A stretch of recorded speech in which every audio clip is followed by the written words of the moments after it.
Hey everybody, my name is Toby. Welcome to my channel, Tales from the Treadmill. Here we talk about my past addiction issues, my road to recovery, and the light that I have found now that I'm in sobriety. If you're new here, please smash the like buttons on my videos and subscribe to my channel. And if you or anybody you know are struggling with any kind of addiction issues, whether it be drugs or alcohol, send anybody that you can to this channel and hang out with us here on this road to recovery, because my whole goal is if I could just help one person that might be struggling right now, that would mean the world to me. So, and if I can share my stories and open myself up to vulnerability, and just lay it all on the line, I'm hoping that people will be able to see that, anybody can make it through. If I can make it through, anybody can make it through, because I went to the darkest depths of addiction, and I've put out a bunch of videos that go through that whole entire scenario. Alcohol being the last thing that I battled with, the hardest battle that I had, and I finally gave it up, and I'll be 3 years sober at the end of December this year. So, and if you're a returning subscriber, thank you so much for being here again. I really appreciate you guys, all the comments and all the positive feedback that I've been getting about this channel. I truly do appreciate it. So today, I wanted to talk about what it was like for me getting into real estate.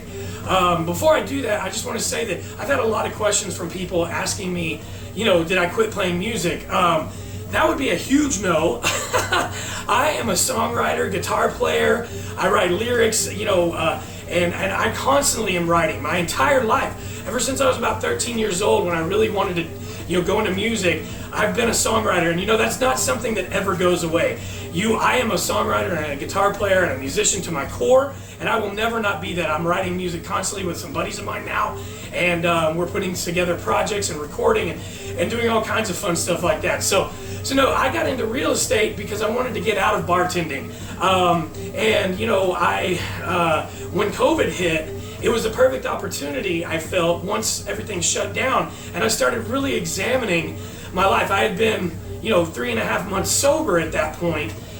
For the 10th time in the last, 7 years prior, I was trying to quit. I was finally sober, 3.5 months, COVID hits, and I really didn't feel the need to drink alcohol anymore. So I started really analyzing myself and looking inward on how I can better my life, better improve myself, try and get rid of my toxic behaviors. Alcohol was a huge one for me, because that's really what led to most of my toxic behaviors was alcohol. And I didn't, I couldn't stand myself while I was drinking and then waking up the next day feeling like crap. So anyway, after COVID hit and everything, I started analyzing my life and decided, I need to change careers. So I started looking into different careers. I have a buddy that's in insurance. My older sister was currently getting her real estate license at the time, and we were talking a lot at that time. And I told her I thought about maybe getting into real estate, and she was so encouraging to me to do that. She was in the middle of taking her tests at that time, and she was like, and I was full of self-doubt. I think we do that to ourselves. We don't understand our value, and I think that we tell ourselves a story that, whatever story we've been telling ourselves is true, like I'm not good enough to do this, or maybe I'm not smart enough for that. The school sounds so overwhelming. I mean, the books are huge, and I never was good in school, and blah blah blah. I had this story in my head that I had made up, and but she was so encouraging about it, telling me I should go for it, I should try it. So I ended up doing an online school, and I really learned a lot about myself during that time. It's funny because it's all about the way you feel about yourself, and we have self-doubt and all that stuff. I could take a guitar and put it on and get in front of 10,000 people, no sweat. I don't have any problems doing that at all. But going to this online real estate school was terrifying to me. I was like, how am I going to be able to do this? I don't think I'm so. The weird thing is, it made me really look back on my days being in school, like high school. The funny thing is that I was in honors classes. I was in honors English all 4 years of high school. I took physics, and I got into honors physics too somehow my senior year. And and the thing about that was that I never took a book home. All I ever did was go home and play guitar. I skated my way through high school, and my Spanish teacher, I'll never forget, Miss Perry, she she would call my mom and she would say, Toby is so, I love Toby, I love having him in my class, he's so funny, he's always making people laugh, which, you know, is not the best thing in high school. You know, when the teacher's trying to teach, you're over here making everybody laugh, but I was always the class clown, right?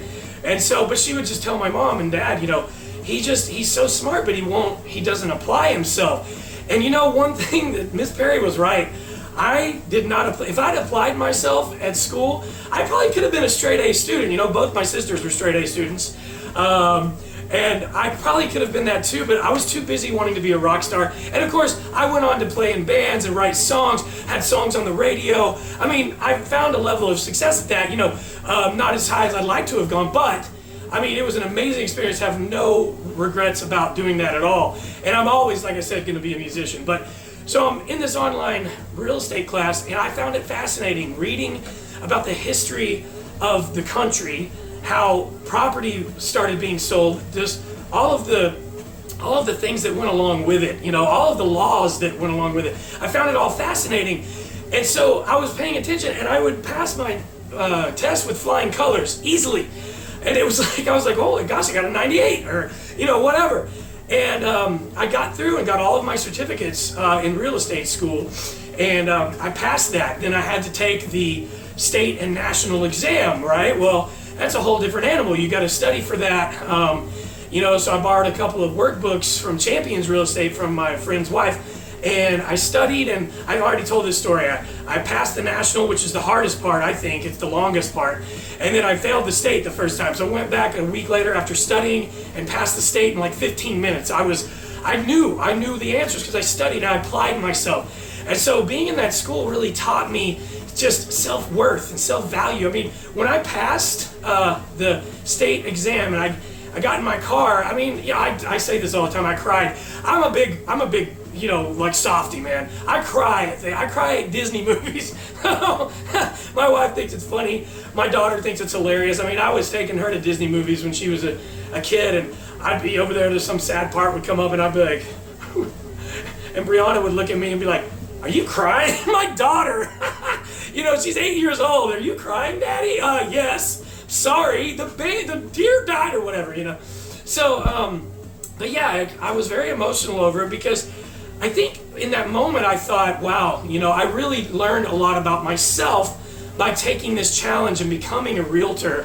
Boy, I had no idea what was ahead of me because you take these tests, you go through the school and you take these tests and you get out into the real world. And man, the school and what they show you and teach you has nothing to do, well, a little bit, but almost nothing to do. Realtors know this. When you get out and you start practicing real estate, what did I hear the other day? It was like, you know, the difference between real estate school and practicing real estate in real life is real estate school, there's a bunch of lessons with a huge test at the end, and practicing real estate in life, there's a bunch of tests with huge lessons at the end, okay? And, you know, that's another thing too, is it teaches, you know, I've learned so much about myself and my tenacity and my will and my drive.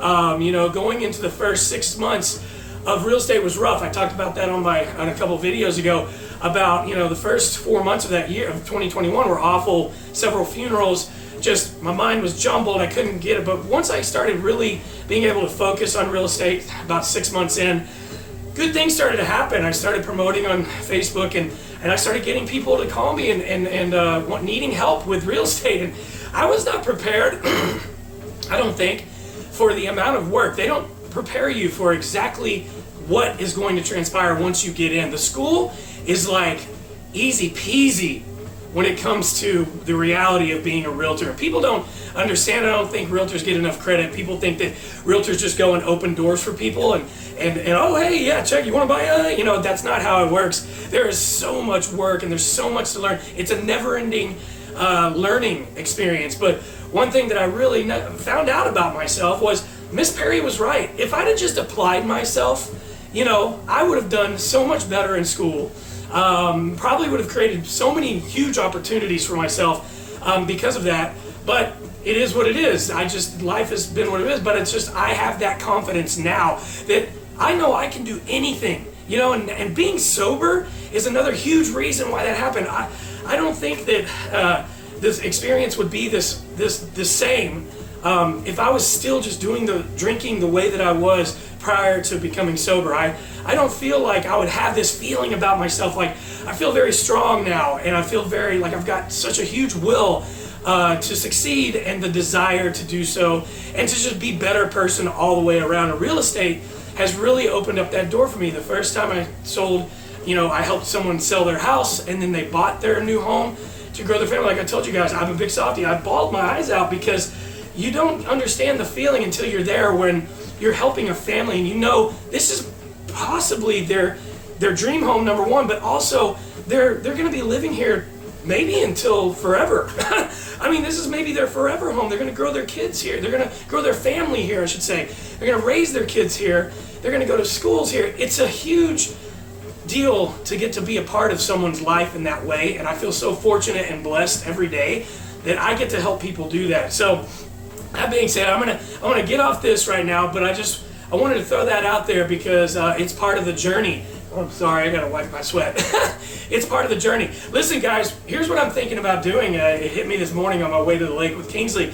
I'm thinking about maybe doing a Facebook Live Tales from the Treadmill, where I do a Q&A session, and it's an anything goes. You can ask me about my time being in the rock bands. You can ask me about my addiction issues. You can ask me about, real estate. I mean, anything that you want to know about me and my life. You can ask me about me and April ghost hunting.